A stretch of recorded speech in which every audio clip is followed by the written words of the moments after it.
ये इम्पोर्टेंट है। तो आप में से कितने लोग अपने अपलाइन को अपने महीने की शुरुआत में प्लानिंग भेजते हैं? ओके, बहुत कम लोग हैं। तो प्लानिंग करना सीखिए, अपने डाउनलाइन से प्लानिंग लीजिए। ये सिर्फ डाउनलाइन की जिम्मेदारी नहीं, अपलाइन की जिम्मेदारी है कि वो अपने डाउनलाइन को प्लानिंग बना करके दे और उसको फॉलो अप करें। राइट? ये विन टू विन रिलेशनशिप तभी होगा जब अपलाइन और डाउनलाइन में एक अच्छा रिलेशनशिप होगा, एक रेस्पेक्टफुल रिलेशनशिप होगा।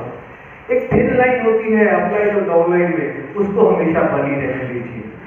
बहुत मजा आएगा काम करने में, बहुत मजा आएगा। एक फैमिली है, परिवार की तरह समझिए, परिवार की तरह सोचिए, बहुत मजा आएगा। काम में इतना एंजॉयमेंट मिलेगा जो आपको कहीं नहीं मिल सकता।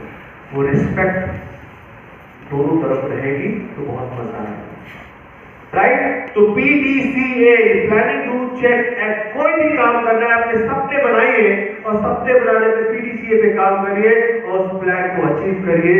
और यही करना है, क्योंकि मैंने पहले भी कहा पावर ऑफ विजुअलाइजेशन। अगर आप सोचते हो कि आप ये कर सकते हो तो आप सही हो, और अगर आप सोचते हो कि आप नहीं कर सकते तो भी आप सही हो।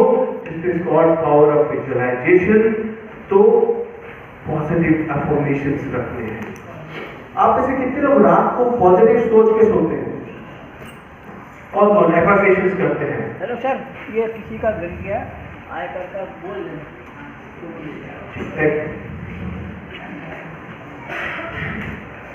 तो पॉजिटिव अफर्मेशंस कई लोग करते तो हैं बट उसमें पूरी तरीके से इन्वॉल्व नहीं होते हैं। हम रात को सोचते हैं मेरे को अमीर बनना है, मैं अमीर हूँ, मैं स्वस्थ हूँ, लेकिन पीछे से काम आता है, बच्चा रो रहा है, पहले उसको चुप करा देते हैं, फिर से अफर्मेशन कर देंगे। पॉजिटिव अफर्मेशन की तरह करना है। रात को सोचना है, आपने सोचना है कि आप सीधी बनना चाहते हो। रात को रोजाना आप ये सोच के सोते हो तो देखिएगा अगले दिन सुबह भगवान अपने आप आपके लिए रास्ते खोल देगा, अपने आप को प्रॉस्पेक्ट्स ला करके दे देगा जो आपके बिजनेस में आपको सपोर्ट करने में और सीधी करने में मदद करेंगे।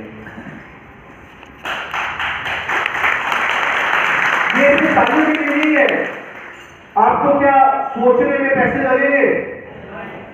पैसे? आप सोच रहे हो कि मैंने यार 10 दिन हो गया सोचता रहा, कुछ हुआ ही नहीं है, तो क्या आपको कोई नुकसान हो गया? नहीं होगा। तो सोचने में कुछ बुराई है? पॉजिटिव अफर्मेशंस करने में कुछ बुराई है? नहीं है ना। आपने 20 दिन, 25 दिन, 1 महीना, 2 महीना, 3 महीना, साल भर कुछ नहीं हुआ, लेकिन क्या आपके साथ कुछ बुरा हो गया? हो सकता है उसके अगले दिन अच्छा हो जाए। तो हमेशा पॉजिटिव अफर्मेशंस करने चाहिए। एक छोटा सा एग्जांपल आपको देता हूँ। आप में किसी ने अभी कार ली है रिसेंटली? कोई कार ली? कौन सी कार ली? फोर्ड आइएगा स्टेज पे।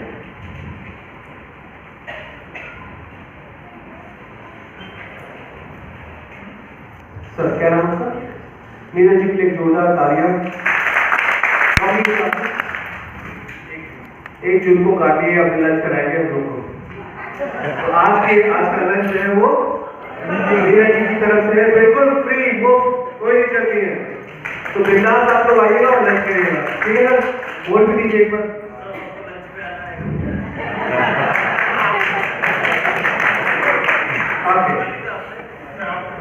तो सर आपने जब फोर्ड फी को दी थी तो कुछ सोचा होगा मेरे से पहले? ओके, 6 महीने पहले डिसाइड करिए। जब आप फोर्ड फी को लेने वाले थे तो जब आप रोड पे चल रहे थे, लेने वाले थे, ले नहीं थी अभी, तो आपको क्या नजर आ रहा था रोड? नहीं, तो आपने सोचा होगा आपको कौन सी गाड़ी नजर आ रही थी रोड पे जब चलते? मर्सिडीज नजर आ रही है, मर्सिडीज पसंद आती है। लेकिन जब आप फोर्ड फी को लेने वाले सोचिए जरा, और फोर्ड फी को लेने से पहले 1 महीना या 15 दिन पहले जब आप रोड पे चलते थे तो आपको कौन सी गाड़ी नजर आ रही?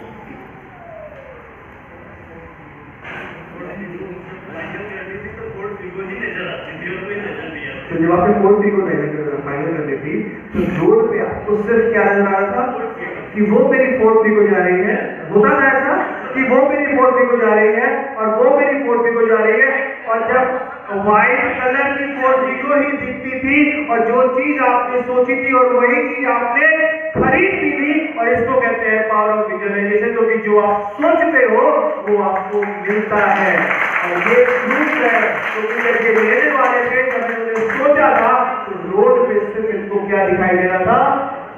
अगर ये नहीं दिखाई देता तो आज ये पोर्टिको इनके पास नहीं होगी। This is called power of visualisation. जाने अनजाने में हम करते हैं, और यही चीज अगर हम सोच ले कि मैं सीपी हूं और मैं अपने आप को सीपी की तरह सोचने लगूंगा तो आप बहुत जल्दी सीपी बन जाएंगे।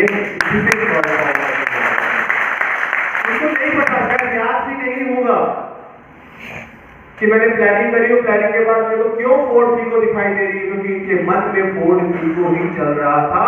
अगर इन्होंने कोई और गाड़ी सोची होती तो शायद कोई और गाड़ी इनके पास होती, लेकिन इनकी प्लानिंग किसकी थी? फोर्ड फीको की।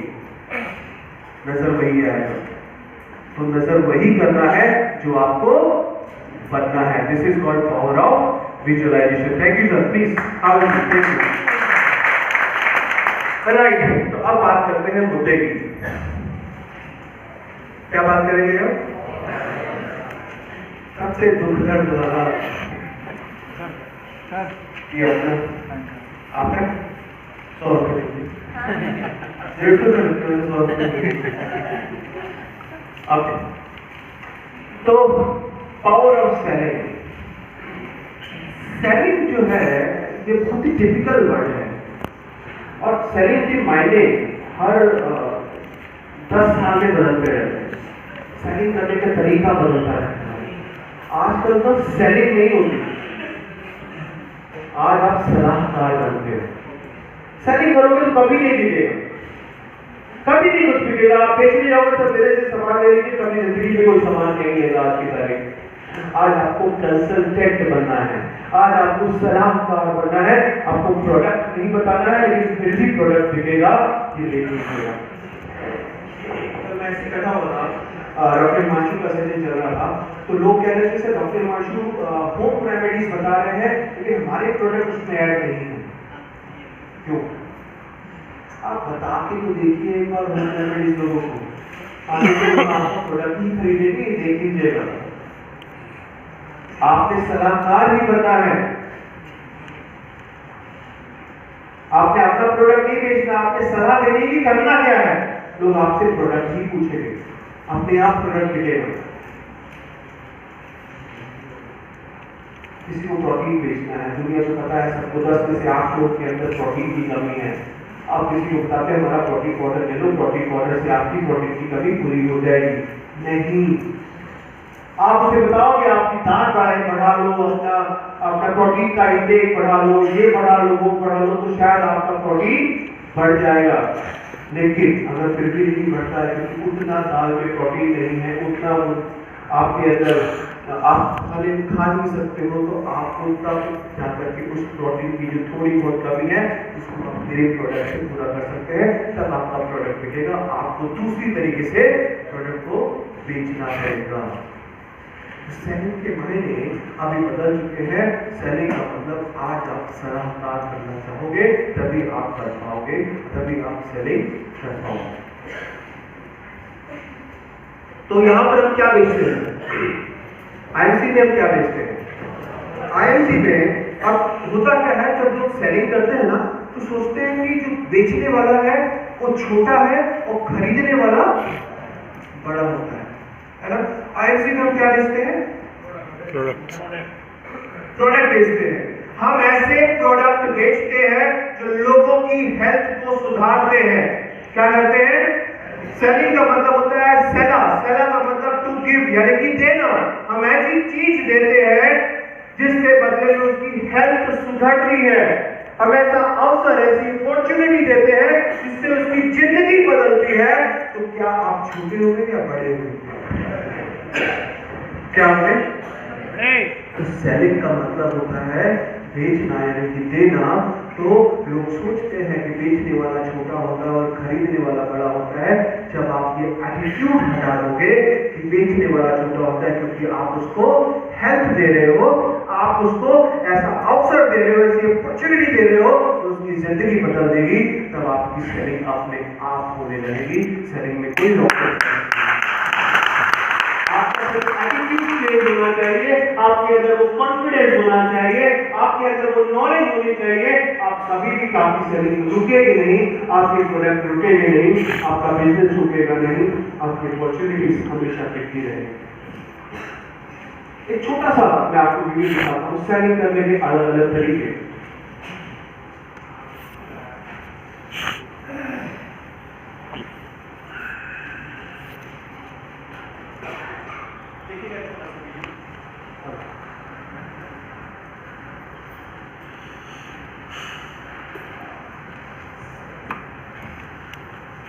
इस वीडियो में आपको समझ में आएगा कि सेलिंग के कितने तरीके हो सकते हैं। सेलिंग में सिर्फ बेचना नहीं, एक इमोशंस भी लिखते हैं, राइट? तो देखिएगा और समझिएगा।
आपको कोई पैसा नहीं देना है। क्या मतलब ये मैडम जी कि आपका किराया आपसे पहले वाला पैसेंजर पे कर चुका है। मैडम जी सारी दुनिया एक जैसी नहीं होती है, हर इंसान के अंदर एक अच्छाई होती है और उसी अच्छाई को बाहर लाने के लिए मैंने शुरू किया है ये पे फ्रॉम योर हार्ट। मतलब ये मैडम जी कि मेरे दिल का जो पहला पैसेंजर होता है उसका पूरा किराया मेरी तरफ से उसे गिफ्ट होता है। उसके बाद वो पैसेंजर अपने दिल से अपनी खुशी से जो भी पैसा देता है वो मेरे अगले पैसेंजर का किराया बन जाता है। और इस तरह पैसेंजर एक के बाद एक अपना नहीं बल्कि आने वाले पैसेंजर का किराया पे करते हैं। और अगर किसी ने पैसे नहीं दिए तो? नहीं दिया तो कोई बात नहीं, लेकिन उसके चेहरे पर एक बड़ी मुस्कुराहट आनी चाहिए।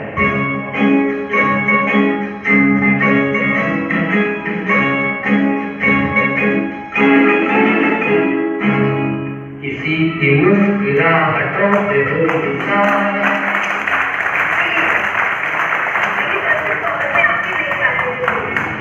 थैंक यू भैया।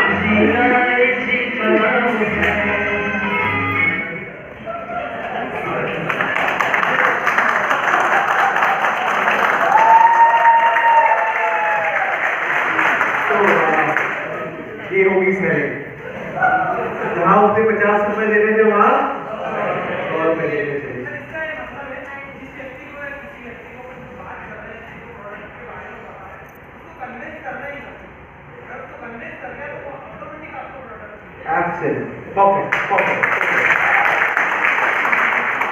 कन्विंस बेचने के लिए नहीं करना, कन्विंस उसके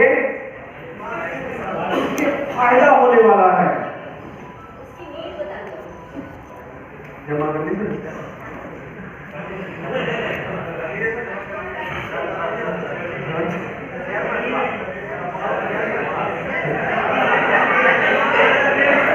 मैं पंगा नहीं देता, चेयरमैन साहब है।